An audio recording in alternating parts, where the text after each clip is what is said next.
สบายดีพี่น้องสวัสดีค่ะพี่น้องจ้ามื่อนี้มาพบกับซ่องสาวหลาซาแนลอีกแล้วเด้อมาพบกับสาวหลาอยู่เพื่อนเด้อพี่น้องสบายดีตอน 11 โมงกว่าเนาะพี่น้องเนาะวันนี้สาวหลาก็ติดตามสถานการณ์ซอยเรือ7คนลาวติดถ้ำคือเก่าพี่น้องจ้าซอยเรือออกมาได้แล้ว5 คนเนาะพี่น้องเนาะตอนนี้ก็ปลอดภัยเป็นที่เรียบร้อยแล้วเนาะเหลืออีก2 คนที่ยังบ่ทันได้ซอยเรือออกมาเนาะณตอนนี้ก็ยังบ่ฮู้ชะตากรรมเลยว่า2 คนที่ติดอยู่ในถ้ำน่ะเป็นจังไดอยู่เนาะพี่น้องได้แต่ภาวนาแล้วก็รอปาฏิหาริย์เนาะพี่น้องเนาะขอให้2 คนนั้นปลอดภัยเนาะพี่น้องคืออย่างล่าสุดเนาะพี่น้องทางหน่วยกู้ภัยไทยเพิ่นก็ถอนตัวออกจากภารกิจนี้เป็นที่เรียบร้อยเนาะพี่น้องโดยการมอบภารกิจนี้ให้กับหน่วยกู้ภัยลาวค้นหาต่อไปเนาะพี่น้องทางหน่วยกู้ภัยเพิ่นก็เฮ็ดเต็มที่แล้วเนาะพี่น้องทุกคนเลยเนาะอย่างเช่นหน่วยกู้ภัยไทยบอกเลยว่าทุ่มเทแรงกายแรงใจเข้าไปแบบเต็มที่เนาะพี่น้องขนอุปกรณ์ที่ทันสมัยข้ามน้ำข้ามคลองมาเพื่อที่มาช่วยเหลือพี่น้องชาวลาวแบบเฮ็ดเต็มที่แฮงเนาะใช้คำว่าเป็นอุปกรณ์ที่แบบว่าติดอันดับโลกที่ดีที่สุดนะพี่น้องเพิ่นก็ได้เอามาจากประเทศไทยเพื่อมาช่วยเหลือพี่น้องชาวลาวเนาะณตอนนี้อุปกรณ์ของเพิ่นก็ยังบ่ทันได้สามารถออกมาเอานำออกมาได้จากถ้ำเนาะพี่น้องเพราะว่าณตอนนี้ยังติดอยู่ในถ้ำเนาะพี่น้องเนื่องจากว่าสถานการณ์ก็บ่สามารถสิปฏิบัติงานต่อได้เนาะเพราะว่าดินสไลด์ลงปิดปากถ้ำเนาะพี่น้องอุปกรณ์ของเพิ่นก็ยังติดอยู่ในถ้ำณตอนนี้เนาะพี่น้องทางหน่วยกู้ภัยเพิ่นก็ถอนตัวก่อนเนาะพี่น้องเพราะว่าสอบหาทางแบบซอยเรือถูกวิธีทางแห้งแต่ก็บ่สามารถซอยเรือได้เนาะพี่น้องก็คือยังทางคุณเก่งกาจเพิ่นก็ออกมาแถลงการแล้วแถลงข่าวแล้วว่าเป็นหยังเฮาคือไปต่อบ่ได้เนาะพี่น้องสุดแต่อยากซอยเรือแต่สภาพอากาศบ่เอื้ออำนวยเนาะเพิ่นก็เลยต้องหยุดก่อนนะพี่น้องโดยการมอบหมายให้หน่วยกู้ภัยลาวปฏิบัติงานต่อเนาะพี่น้องเนาะบอกเลยว่าเป็นข่าวที่แบบเศร้าใจเนาะพี่น้องใส่คำว่าความหวังสิเห็น2 คนนั้นออกมาจากถ้ำแบบริบหรี่ไปเลยเนาะพี่น้องนี่แหละพี่น้องทุกคนก็เฮ็ดงานเต็มที่แฮงเนาะหน่วยกู้ภัยไทยนี่บอกเลยว่าสละเวลาอันมีค่ามาช่วยเหลือพี่น้องชาวลาวแบบเต็มที่เนาะพี่น้องคนลาวซาบซึ้งในน้ำใจของทุกคนเนาะพวกคุณคือฮีโร่ของคนลาวจริงๆซาบซึ้งบ่ฮู้ว่าสิตอบแทนจังไดเนาะพี่น้องก็ได้แต่ใส่คำว่าขอบคุณนะขอบคุณจากหัวใจเลยก็ว่าได้เนาะล่าสุดพี่น้องหลังจากที่ทางหน่วยกู้ภัยเพิ่นก็ถอนตัวเนาะสิเดินทางกลับประเทศเนาะพี่น้องเพิ่นก็ลงมาจากภูเขาเป็นที่เรียบร้อยเนาะพี่น้องทางการลาวก็เฮ็ดบาสีสูตรขวัญให้หน่วยกู้ภัยไทยทุกคนเนาะพี่น้องผูกข้อไม้ข้อมือเอิ้นขวัญนะพี่น้องเป็นการแบบว่าเสร็จสิ้นภารกิจเนาะพี่น้องเนาะอยู่กนกประเพณีนะพี่น้องเฮาไปเจอเรื่องที่ร้ายมาเฮาก็ต้องผูกแขนเอิ้นขวัญกลับบ้านเอิ้นขวัญกลับเพื่อนนั่นเองเนาะพี่น้องก็ถือว่าทางหน่วยกู้ภัยไทยก็ปฏิบัติภารกิจแบบเต็มที่แฮงเนาะทางการลาวก็ได้มอบใบเกียรติบัตรหรือว่าใบย่องย่อให้เนาะพี่น้องบอกเลยว่าทุกคนเฮ็ดงานเต็มที่เนาะทุกภาคส่วนอยู่ในประเทศลาวใส่คำว่าซาบซึ้งในน้ำใจของหน่วยกู้ภัยไทยแล้วก็รวมทั้งสิว่าสิเป็นนักประดาน้ำต่างประเทศหลายๆประเทศที่เขามาช่วยเหลือประชาชนลาวในครั้งนี้เนาะพี่น้องโอเคพี่น้องเดี๋ยวเราไปเบิ่งคลิปกันก่อนเนาะหลังจากนั้นเราจะมาบอกคุยกันเนาะพี่น้องพี่น้องเดี๋ยวเราไปเบิ่งพิธีการมอบใบย่องย่อแล้วก็ไปต่อด้วยพิธีบ้านสีสูตรขวัญให้แก่นักกู้ภัยของประเทศไทยเนาะพี่น้องเนาะ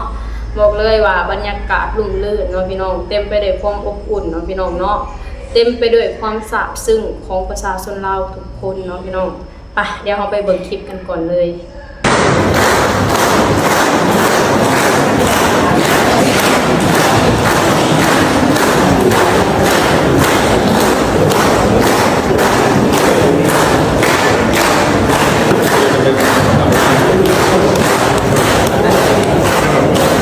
อย่างทุกคน คนพิธีมอบใบเกียรติคุณหรือว่าใบย่องยอนะให้กับทีมอาสากู้ภัยทุกคนซึ่งออกโดยรัฐบาลลาวและกะประชาชนลาวทุกคนที่ตั้งใจออกใบนี้ออกด้วยใจจริงๆและก็ด้วยความรู้สึกที่แท้จริงที่อยากมอบใบเกียรติบัตรใบเกียรติคุณหรือใบย่องยอให้กับทีมอาสากู้ภัยทั้งรัฐบาลทั้งประชาชนเนาะเห็นพร้อมต้องกันและเห็นดีด้วยกันทุกคนที่จะมอบใบเกียรติบัตรนี้ให้กับฮีโร่ข้ามของฮีโร่ข้ามประเทศก็คือทีมอาสากู้ภัยที่ตั้งใจมาช่วยชีวิต7ชีวิตที่ติดในถ้ำและพวกเขาก็ได้เห็นแล้วว่าตั้งใจของอาสากู้ภัยทุกๆคนที่มาก็คือมาด้วยใจจริงๆและตั้งใจเพื่อจะช่วยเหลือเพื่อนมนุษย์ด้วยกันจริงๆรัฐบาลและประชาชนลาวจึงมีความภูมิใจที่จะมอบใบย่องยออันทรงเกียรติให้กับกู้ภัยทุกๆคนในกระตานนะครับเจอแค่แบบเดียวเนี่ยครับมันเจอแบบเห็นงานเลยเด้อครับพี่ครับ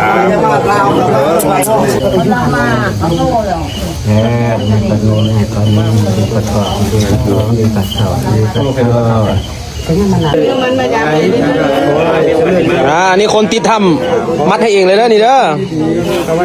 นี่พี่อาชิมาหน้าชะโดพี่อาชิอะไรชีวิตใหม่เลยแหละ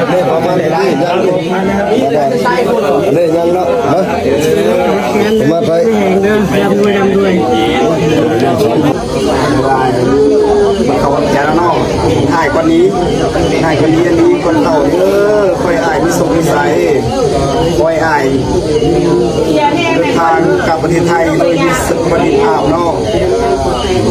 บทบาทความยืนมาหาคนที่หักที่บ้านถ้าว่าเพื่อนเขาควันมานำอย่าปะอยู่ลาวอย่าปะอยู่ทำให้กลับมาอยู่ต้นโตเนาะคอยไอ้ลำรวยมีจิตใจเมตตาต่อสัตว์โลกต่อไปช่วยเหลือคนไปอีกขอบใจหลายที่มาเหมาะสิ่งใหม่เราพระเจ้าขอบใจหลายที่คุณครั้งนี้สิ่งนี้ไม่ลืมเลยตลอดชีวิตครั้งนี้เคยเสียตายแล้วให้มีผู้ใจดีมาช่วยเอาเต่าเลยมาสวยพอสวยแม่สวยพี่สวยน้อง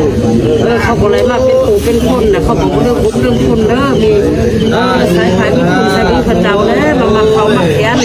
เอาลูกเอาเต่าเขาควันแล้วก็อยู่คู่อยู่ป้านแล้วก็มาอยู่เฮือนอยู่ศาสตร์มาอยู่น้ำเนื้อน้ำโตกับคืนประเทศ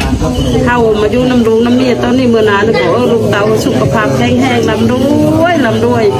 มีเงินมีคำไหลมาเทมาเด้อลูกมาเขาทำเสียเราเขาควันมาเพื่อนมาซานสุขภาพเขาแกมีสุขภาพแข็งแรงเขาแกมีอายุมันยืนลำน้อยผมแต่ดีมีแต่สุขแต่ดีมีแต่รวยมีเขาแกเด้อ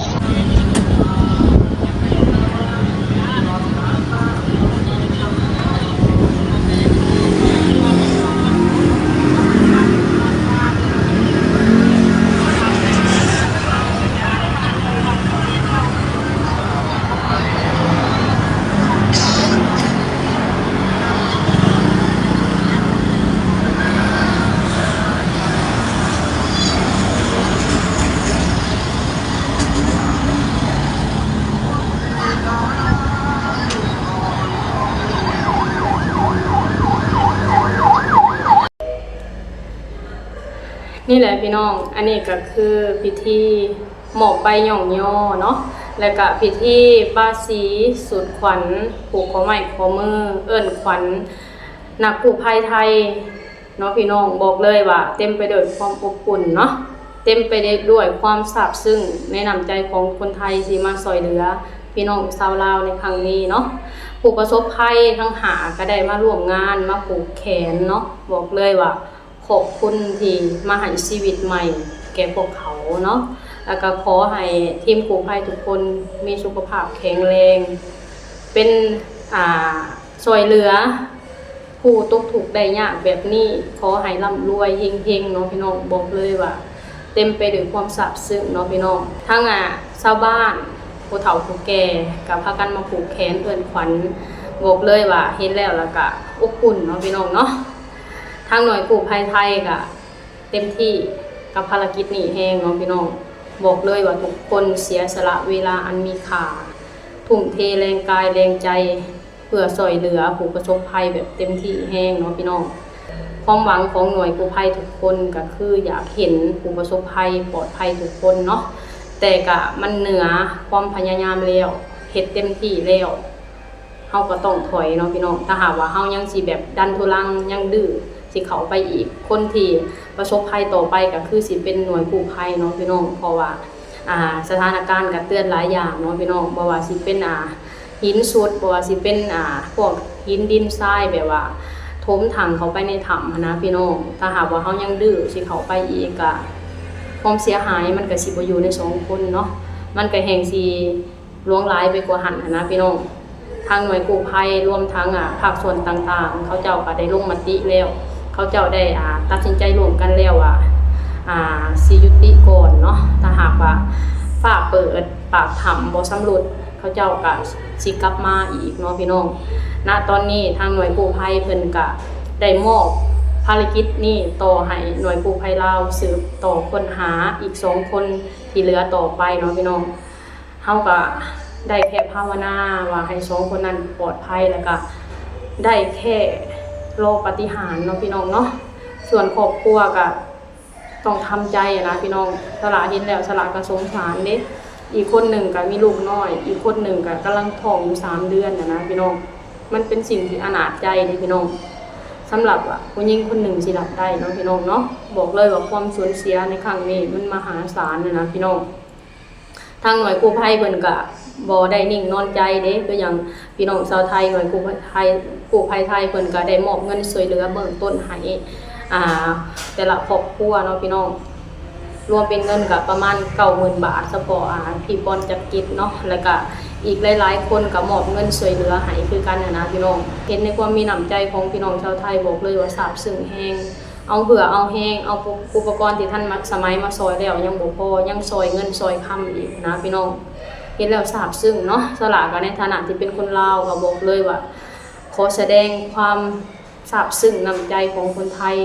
แทนคนลาวทุกคนเนาะต้องใส่คำว่าขอบคุณหลายๆบ่ฮู้สิเอาคำใดมาขอบคุณบ่ฮู้สิตอบแทนจังไดนะในสิ่งที่คนไทยมอบให้บอกเลยว่าซาบซึ้งคนลาวทั้งประเทศซาบซึ้งในน้ำใจของพวกคุณคือฮีโร่ของคนลาวใส่คำว่าไทยลาวพี่น้องกันไทยไม่ทิ้งลาวสละเสือเนาะคนไทยบ่เคยทิ้งคนลาวแน่นอนทุกสถานการณ์คนไทยยื่นมือมาช่วยเสมอเนาะพี่น้องอย่างเช่นเหตุการณ์นี้ก็พิสูจน์ได้เลยว่าคนไทยช่วยคนลาวด้วยใจจริงเนาะพี่น้องเนาะโอเคพี่น้องสำหรับคลิปนี้สาวหลากสิขอจบคลิปสำนี้ก่อนเด้อขอให้พี่น้องทุกคนกดไลค์กดแชร์กดติดตามให้สาวหลานี่เด้อสบายดีสวัสดีค่ะ